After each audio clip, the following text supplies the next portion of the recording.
Neste vídeo vamos abordar o tema da restituição perspética.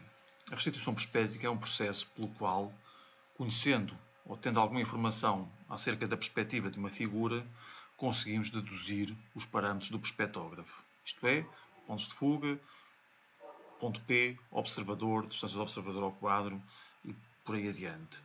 Suponhamos neste caso que a figura que se nos apresenta é a perspectiva de um prisma quadrangular regular, com duas faces quadradas, das quais uma delas se encontra aqui visível na perspectiva. Ora, conseguimos, pela forma como temos este desenho, deduzir que esta figura tem uma orientação de faces paralela ao quadro, dado que nos aparece aqui no retângulo em verdadeira proporção, pelo que esta figura aqui em cima, o quadrado, estará contido num plano ortogonal ao quadro, bem como esta face lateral também estará contida num plano ortogonal ao quadro. Tende-se então efetuar aqui um conjunto de traçados sobre o plano do quadro que nos permitam obter os parâmetros da perspectiva. Ora, o primeiro desses traçados corresponde a estender o desenho destas linhas que sabemos serem ortogonais ao quadro pelas considerações que foram feitas anteriormente e, por conseguinte, na sua convergência, determinamos o ponto P. Supondo que esta face é horizontal, podemos, pelo ponto P, conduzir a linha do horizonte, paralela a estes lados que assim se consideram fronto horizontais, e sobre esta linha do horizonte podemos encontrar os pontos de fuga das direções diagonais das faces ou da face quadrada, aqui da face quadrada superior, o que obviamente corresponde a determinar na linha do horizonte os pontos D' e D'', pelos quais passa a circunferência de distância. E, portanto, neste momento, obtivemos os parâmetros do perspectógrafo no plano do quadro. Sabendo nós que a circunferência de distância tem um raio que corresponde à distância do observador ao quadro, podemos notar, se observarmos esta figura de um ponto de vista externo, podemos notar que sobre esta circunferência, por rebatimento do plano do horizonte em torno da linha do horizonte, encontramos o O rebatido e, naturalmente, isto corresponde a considerar o plano do horizonte, que aqui se encontra ortogonal ao quadro, no qual, obviamente, existe o ponto O, que se encontra aqui em frente ao ponto P, a uma distância que é precisamente igual ao raio da circunferência da distância inteira.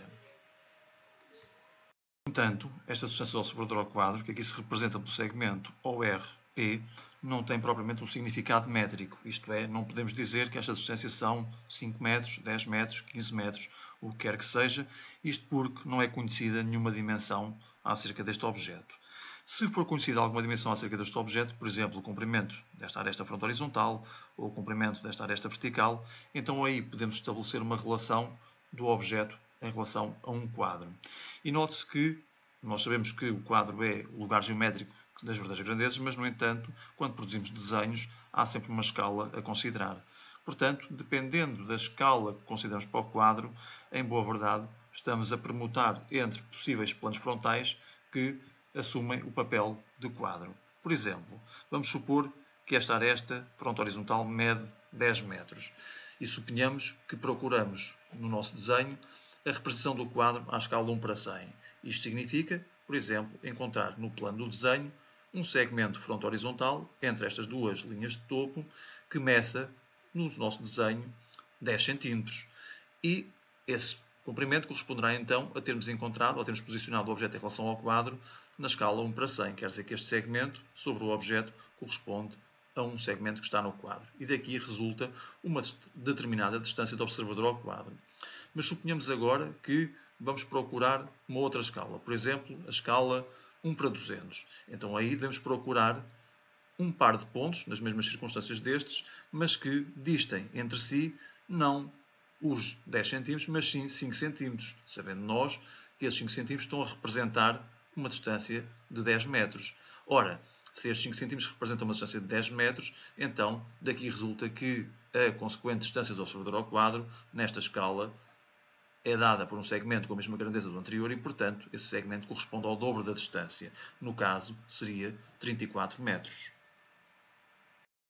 Isto significa que qualquer plano frontal pode ser considerado como plano de projeção à parte de um fator de escala. Isto é, podemos considerar o quadro em qualquer um dos planos frontais, dependendo da escala que estamos a considerar para o nosso desenho.